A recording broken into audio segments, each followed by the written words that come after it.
Okay, so welcome back. This is video number 2, and we are going to talk about researching profitable plugin ideas. So don't worry about anything else except for getting an idea of what's out there and different ideas that you could potentially create.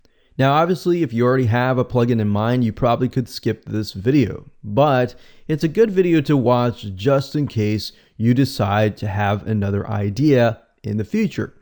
So let's do some quick research to show you what plugins are in demand by looking at what we call consumer demand. And that's really what drives whether or not your plugin is going to be profitable or not, whether or not there is a need out there. So there are two ways of doing this. Either there are many plugins out there already, and you can look at them and look what's wrong with them and see what people are saying and improve on that, which is actually the easiest way to go about doing this and can be very profitable. Or you can develop your brand new idea. Plugin doesn't exist or anything like that. But with that, it's a little bit more time to try to figure out consumer demand, but there are ways of going about doing that. So consumer demand is really, really important here. So I really want to drive that home. All great WordPress plugins are born out of problems that people are facing.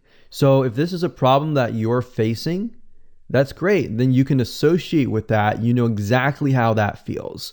If this is a problem that you do not face, but you can research it and figure out how people are feeling about it, what people are doing about it to solve that issue, and how your WordPress plugin can speed the process up, then that's a good thing as well. But you really want to get into the brain of the consumer.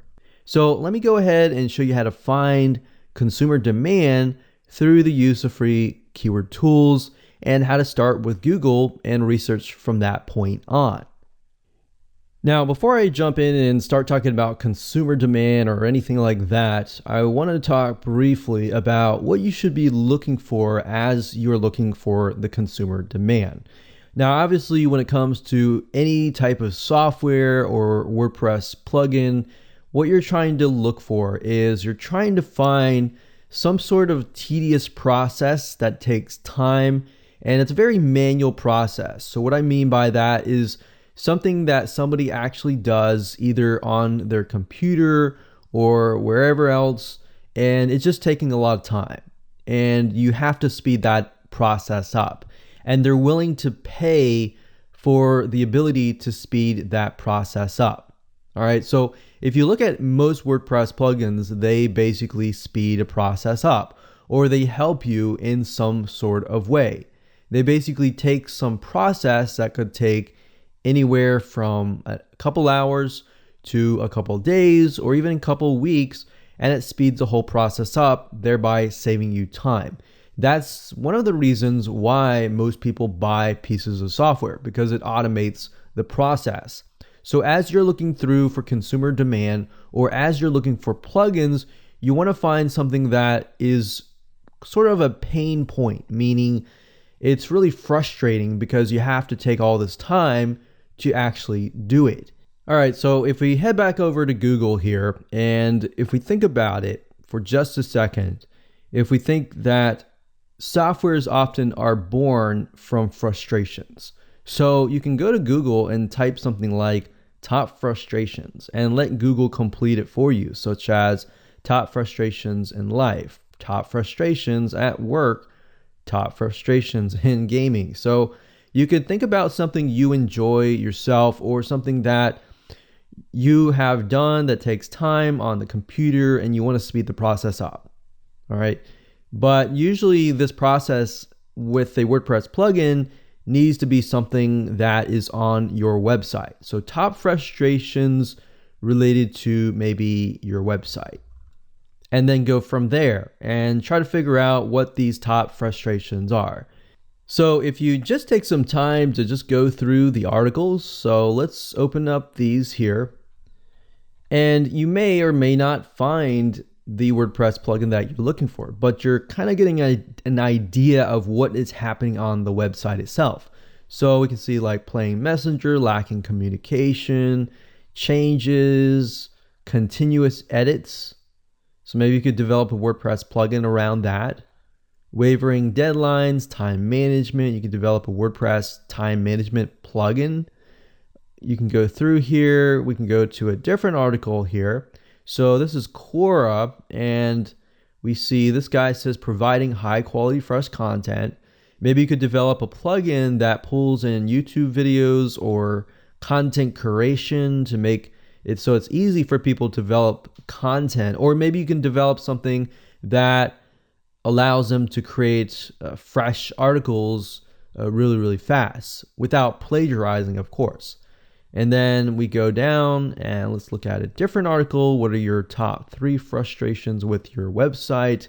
Too much content that overwhelm the reader, user design and user experience, directing the user to the right content and workflow. So going through here, what you're looking for is a pattern. If you can see several people saying, I have problems because just finding fresh content is just a big roadblock in my life. If you see tons of people saying that, the next thing you want to do is you want to head on over to wordpress.org/plugins over here. And then you want to type that in. So we could type in something like time management and see what we get. So as we can see, a good amount of plugins, and we can see, if we can see more plugins, that means there is definitely a demand. Now, if you see a lot of plugins, but there's no feedback or ratings or anything like that, that might not be a good sign. But another thing you can do is you can see a lot of times you'll have like a really good plugin, but nobody leaves any reviews, right? So we got 4.5 stars out of 5, 22 reviews. But if you look down on the bottom left-hand corner of these boxes, you can see that 40,000 people installed it. All right, so that definitely shows there is a demand for that plugin. So if we look over here, easy appointments, 3,000 installs, 100,000 installs for events manager. So we can see the demand by looking at wordpress.org/plugins. But Jetpack here is obviously created by WordPress. So obviously they have 3 million active installs. So that means that 3 million people installed it on their WordPress site. So what you want to do is you want to go through here and find a WordPress plugin that really stands out to you. So let's say we want to click on this one here, and you want to get an idea of what it does. And then you want to take a look at the 1-star ratings. Why 1-star ratings? Because you want to find people's frustrations. You want to see if you can find a pattern. Now, if this WordPress plugin is really good and you're asking, how can I compete with these guys? Well, you can look at the 1-star ratings and see where this plugin falls short. If constantly people are saying this falls short because of this, and this, you can go out and create a WordPress plugin based on that particular shortcoming. And then you come out with it, and you know that it's going to sell because you have so many people that are frustrated. Now, obviously, you need to make sure that people are willing to buy for that, and we'll talk more about that later. But that's just a simple process that you can take by going to Google, typing in top frustrations, website, or things I hate about my website, or something related to WordPress, and then find those and dig deep into those pain points. You can do the same thing with YouTube. You can do the same thing with Facebook. Use the search bar at the top and find frustrations that people have. So that's a good way to kind of figure out consumer demand in the terms of figuring out how many people are frustrated with the specific problem. And that's really what we're trying to drive home.